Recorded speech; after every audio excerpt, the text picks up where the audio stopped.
I've spoken about don't market segment and don't target market, but just increase your attractiveness, and I believe that. But let me suggest to you 3 groups that you should attune or focus your attractiveness to. The 3 groups are this: people that need our product. Well, that's most of the whole known universe, but that's a fairly large group. The other group are, interestingly enough, people that have some experience in our industry, either current or recent past. They speak our language, if you will. And the other group are professional folks, people that have a good income, usually high outgoings, white-collar workers, however you want to define them in the usual demographic sense.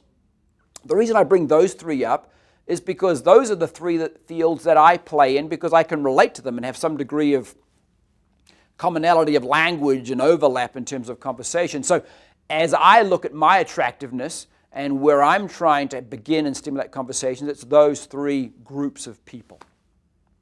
The people that need the product, that's straightforward. We're well practiced in that. We lead with the product. We share features and benefits. We create a compliant environment. We move forward, and the more you do that, the better you get at it. For that which we persist in doing, we get better at. That's an easy conversation. Those with some direct selling experience are wonderfully fruitful as well. I speak their language. They speak my and our language. The fact that they joined company ABC or Acme Inc. some time ago and are no longer there or are currently unsatisfied means not just that they're currently looking, most of them don't know they're looking, but they are, but that at some point in time in the past they believed the function and the hope and the value this industry could provide. And maybe they've been left down. Maybe it kind of fizzled out. Maybe they lost that vision that they joined that company with. Maybe it was just, quite frankly, the wrong company to join with. They chose the wrong vehicle, notwithstanding their hope and expectation. Positioning ourselves using the language that positions us as, hey, sorry that happened, but recapture that vision, because bring all your skill, bring all your Rolodex, bring all the value that you've learned from that experience, and let us with you and for you extract full value from it. Bring that here and re-energize that vision you did have by applying it in the right place in the right vehicle. See? Different conversation in the product people, but equally as fruitful if you have confidence in your competence and you believe that, and I do. The third, professional folks. Usually high income, but like I intimated before, usually high outgoings too. They're on that treadmill.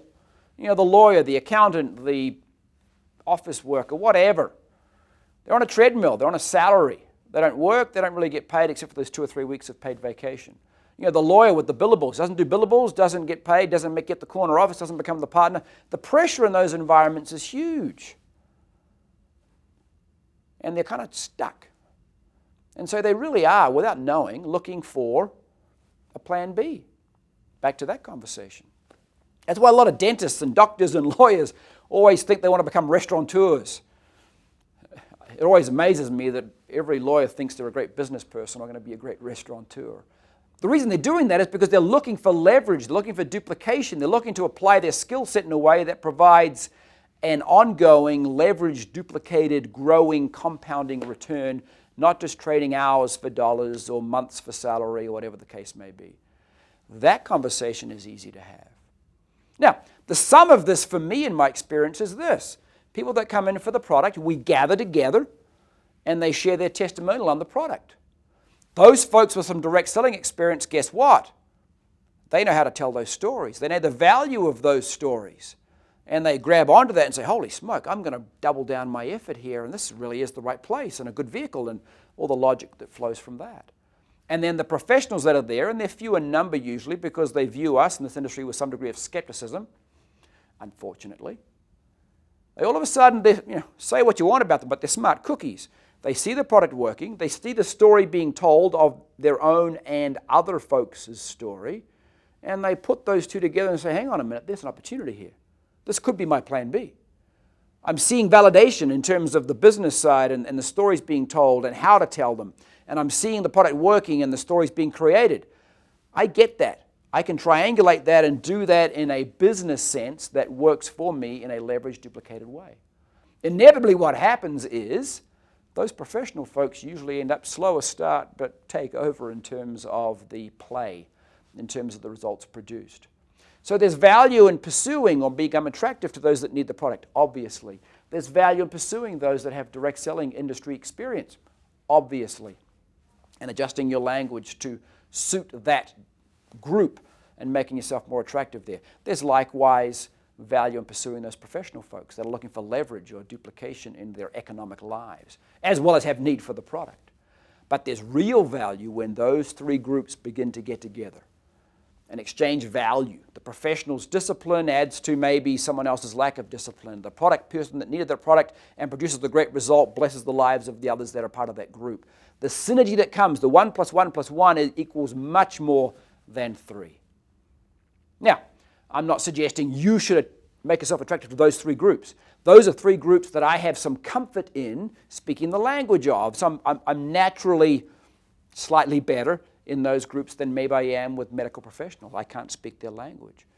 The assignment for you is to ponder on, with the one group we should all have common, those that need our product, other groups that you speak the language of for whom you can be attractive and position yourself as attractive so that they begin to coalesce. And you get the value that each group brings, and as you bring those two or three groups together, you get the synergistic value of all two or three coming together, cross-pollinating and learning from each other.